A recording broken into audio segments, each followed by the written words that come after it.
안녕하세요. 저는 강남성심병원 가정학과 박효진이라고 합니다. 오늘은 순천향대 부천병원 교수님 두 분을 모시고 고지혈증에 대해서 이야기해 보려고 하는데요. 먼저 이야기하기에 앞서서 두 분 교수님 소개 말씀부터 부탁드리겠습니다. 네, 안녕하세요. 순천향대 부천병원 가정의학과의 신민옥입니다. 외래에서 고혈압, 당뇨병 같은 만성질환과 비만 클리닉 진료하고 있습니다. 안녕하세요. 같은 과 교수 송지윤입니다. 저는 생활습관 질환과 예방의학 중심으로 진료하고 있습니다. 네. 사실 저희는 이제 가정학과 의사다 보니까 건강검진 결과 상담을 사실 하는 경우가 되게 많잖아요.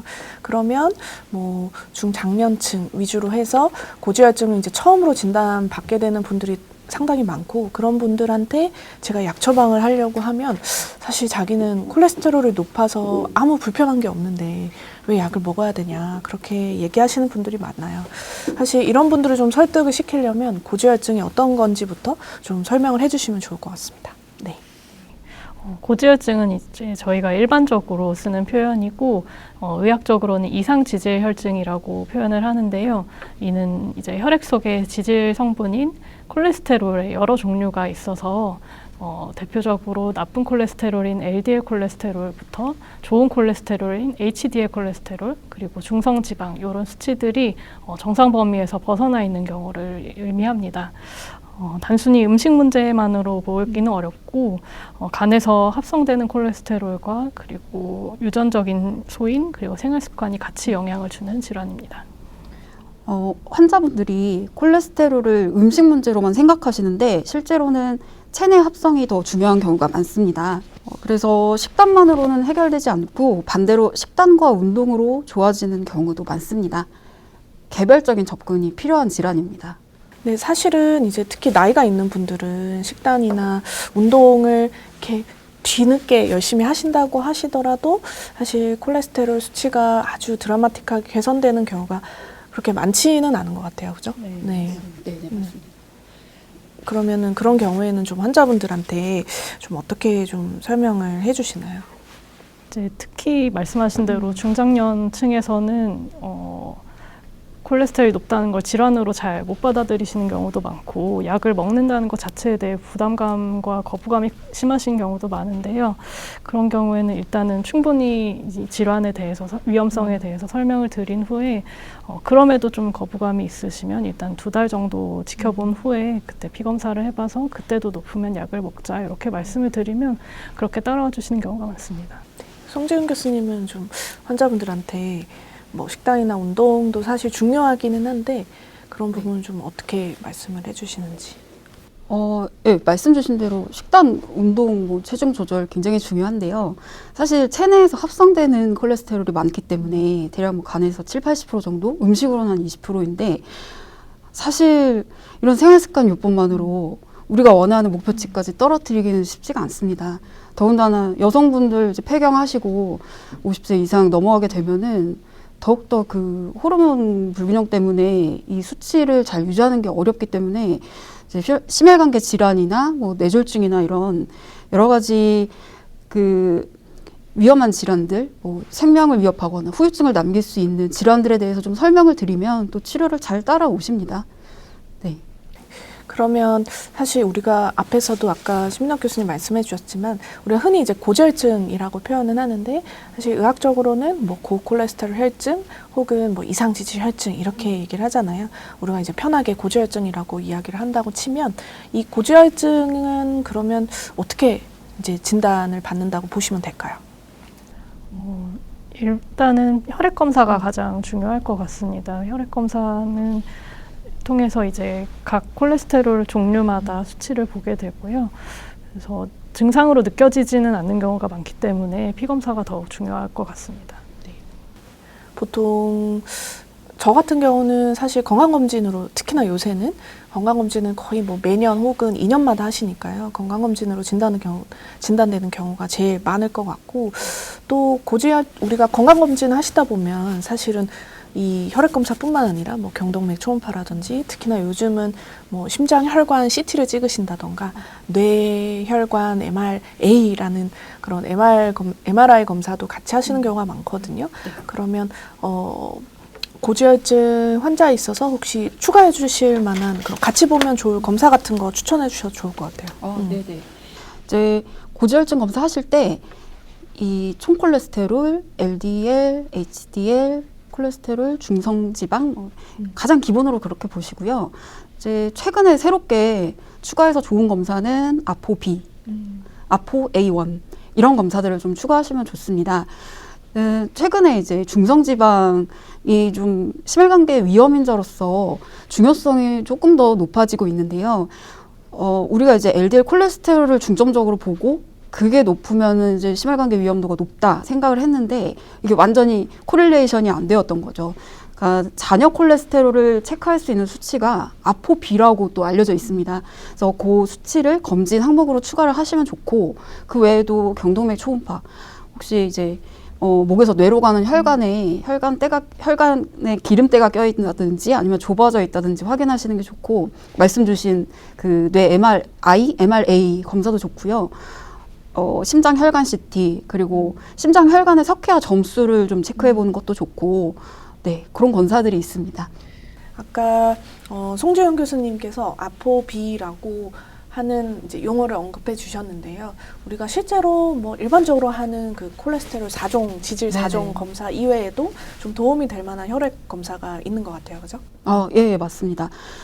이제 우리 혈 중에 가장 대표적으로 LDL, 나쁜 콜레스테롤, 그 다음에 HDL, 좋은 콜레스테롤, 그 외에도 뭐 IDL, 그 다음에 VLDL, 거기에 킬로 미크론 뭐 이런 여러 가지 입자들이 있는데 이제 저희가 LDL만 딱 체크를 하면은 그 외의 위험성들을 다 알아볼 수가 없었거든요. 아포B 같은 경우는 이 수치가 높으면 높을수록 좋지 않고요. 혈관에 이제 아포A1 같은 경우는 좀 낮으면 좋은 수치로 알려져 있습니다. 말씀해주신 뭐 아포B나 아포 뭐 A1 이외에도 우리가 사실 흔히 제일 중요한 입자는 LDL 콜레스테롤이 맞는 것 같기는 네네. 하고요. 그 외에도 이제 총 콜레스테롤 수치에서 HDL 콜레스테롤 수치를 뺀 넌 HDL 콜레스테롤 수치를 본다든지 우리가 자주 보는 LDL 콜레스테롤만 보는 것도 물론 중요하기는 하지만 그 외에도 좀 관리가 되지 않는 부분을 이런 다른 혈액검사 수치들을 통해서 같이 확인을 할 수 있다 정도로 이해하시면 좋을 것 같습니다.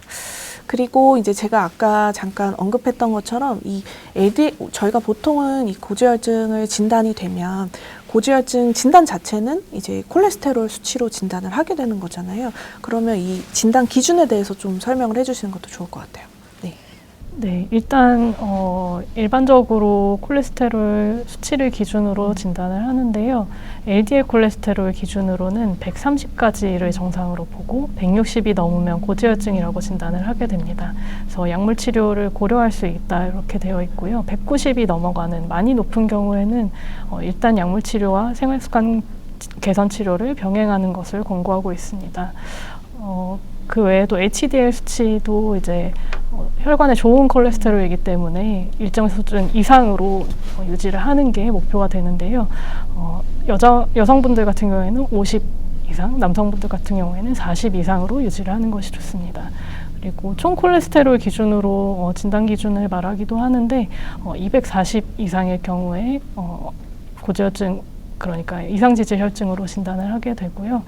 중성지방 같은 경우에는 150까지를 정상으로 보지만 200이 넘어가는 경우에 이제 높다고 얘기를 하고 있습니다. 하지만 사실 이런 정해진 숫자보다도 이제 개별적으로 좀 관리를 치료 목표를 설정을 하시는 게 가장 중요한데 대표적으로 심혈관계 질환 가족력이 있다든지 아니면 과거력이 있을 경우에는 일반적으로 정상이라고 여겨지는 LDL 130보다 훨씬 낮은 수치인 55 이하로 유지를 하는 게 필요해서 이러한 각각 개인에 맞는 수치를 확인하기 위해서는 진료를 받아보시는 게 좋을 것 같습니다. 저희가 이제 뭐 혈액 검사를 뭐 하시던지 혹은 건강 검진을 진행을 하셔서 결과를 상담할 때 특히 LDL 콜레스테롤이 190 이상인 경우에는 뭐 가족성 고콜레스테롤 혈증을 강하게 의심할 수 있다든지 하는 기준이 있잖아요. 그런 경우에는 저희가 굉장히 좀 약물 치료를 많이 강조를 하는데도 불구하고 이렇게 증상이 없으시니까 사실 심각하게 생각하지 않는 분들이 굉장히 많습니다. 왜 약을 먹어야 되냐 이렇게 물으시는 분들이 굉장히 많아요. 그럴 때 좀 설득시켜 주시는 이야기들이 좀 있을지요. 뭐 예를 들면 심혈관의 질환에 대한 뭐 예방적인 차원이라든지. 네. 저는 일단 환자분 위험도 평가가 굉장히 중요한 것 같습니다. 당뇨가 있는지, 아니면 심근경색을 진단받은 적이 있는지, 뇌졸중 병력이 있는지, 아니면 뭐 경동맥 질환이 있는지, 복부 대동맥류 이런 여러 가지 기저질환 꼭 파악을 해야 되고, 그 외에도 우리가 이제 알려져 있는 위험인자들, 뭐 HDL 콜레스테롤, 좋은 콜레스테롤이 낮다든지, 가족력, 그 관상동맥 질환의 가족력이 있다든지, 특히 직계가족, 이제 그 남자 가족인지 여자 가족인지에 따라서 다 그 나이 조기 진단 그 기준이 다르지만 그런 것들을 또 파악을 해야 되고, 흡연을 하는지, 혈압 진단을 받았는지, 당뇨가 있는지, 이렇게 여러 가지 기저질환들이 있는데도 환자분이 이제 치료를 안 하시겠다고 하면은 진짜 이제 강력하게 권고를 하게 됩니다. 심근경색이나 뇌졸중으로 돌아가실 수도 있다. 생명이 위협받을 수 있다. 그리고 생명을 구하더라도 후유증이 남을 수 있다. 기능장애가 남을 수 있다. 이런 말씀을 드리면은 그래도 많은 분들이 따라와 주시고요. 근데 이제 다만 나이가 어리신데 젊은 분인데 말씀 주신 대로 뭐 LDL 콜레스테롤 190이 넘고 이 가족성 고콜레스테롤 혈증이 굉장히 의심이 되는데 사실 본인 젊고 증상도 없고 불편함이 없으니까 참 이제 그런 분들이 좀 더 치료가 어려운 경향이 있는 것 같습니다. 우리가 당뇨병이나 고혈압 같은 경우에는 진단을 받으면 왜인지는 모르겠지만 혹은 이제 흔하게 좀 많이 알려진 진단이고 워낙에 그 위험성이 좀 많이 알려져서 그런지 뭐 약물 치료를 시작하는 게 사실 어렵진 않은 것 같아요. 근데 콜레스테롤 같은 경우는 특히 사실 저희가 젊은 분들한테는 바로 약물 치료를 하기보다는 대개는 뭐 몇 개월 혹은 뭐 1, 2년 이렇게 생활습관 교정을 좀 열심히 해보면서 좀 약물 치료의 그 시작 시점을 좀 뒤로 미루는 경우도 있잖아요. 환자분들이 사실 진료실에서 콜레스테롤에 대해서는 참 심각하게 받아들이지 않는 게 저희에서는 좀 어려움이지 않을까 싶어요. 네. 특히 젊은 분들 같은 경우에 아까 말씀하신 대로 치료 설득이 어렵기도 한데요.